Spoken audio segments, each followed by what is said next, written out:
Hello and welcome to another update video about Ethereum. Unfortunately, we continue to be in this triangle. There is no sign of a breakout, but we may get a decision here shortly. As you can see, we've got our triangle trend line, the descending white trend line. We've got the ascending trend line down here. And yesterday we talked about this corrective price channel.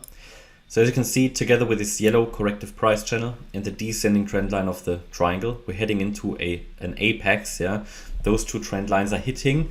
I don't know, but maybe we get some kind of a decision here.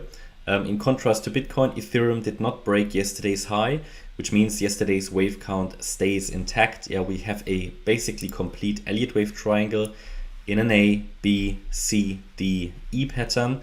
That E wave would most likely complete a B wave of a wave 2 correction. Yeah. And overall, this is all embedded here in this structure. A wave, B wave, C wave. Again, the B wave could also be a higher B wave and not unfold as a triangle, but currently I have no evidence for that. A move above 1963 would invalidate the triangle though, and would make me explore, would make me explore a high B wave.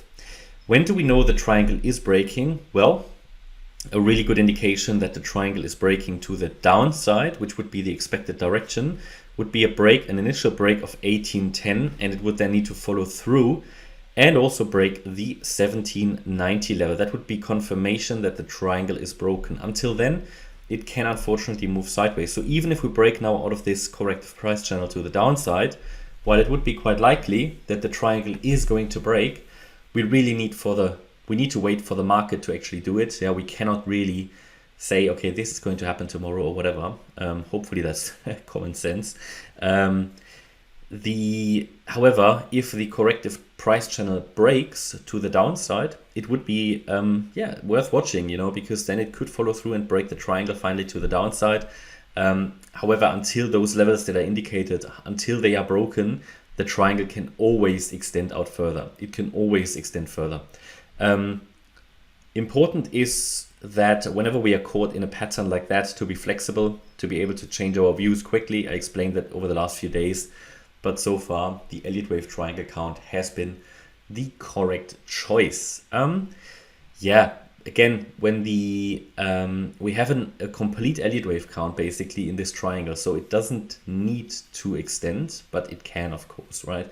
So whenever we have a complete count, it's a bit like with a correction as well. When we have a complete correction, it doesn't mean the correction is finished, but it means that it's worth watching if we see some strong signals, like for example, a 5-wave move into the other direction, because a 5-wave move indicates, as per Elliott Wave rules and guidelines, that the trend has shifted. So for example, if we now see an impulse to the downside, it would be indicative of the C wave running. But at the moment, there is nothing there. And over the last few days and the last week, we've seen 3 waves up, 3 waves down, 3 waves up, 3 waves down. So there was no impulse. So this is the situation which we are. So this can still count as an ABC. Alternatively, only looking at the lower time frame here, the E wave would sit here. Okay, I already have it on the chart as an alternate E. If the E wave sits here, this will morph into a WXY structure. But again, it's nothing is important. You could say basically there is nothing of much relevance happening in the triangle. We really need to wait for the breakout. Until then, you can of course trade the range if you like to. I think support and resistance is quite well defined. It has been for the last few days. I've been highlighting those levels here, invalidation points, breakout points, and so on quite clearly.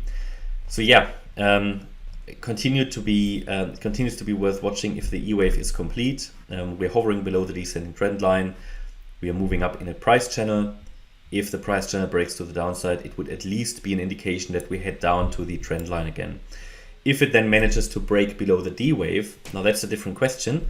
That would finally end the mess. But if we don't break before the weekend, there's a big risk that we just continue to see boring sideways action over the weekend, because trend, or let's say range breaks on weekends, are extremely rare.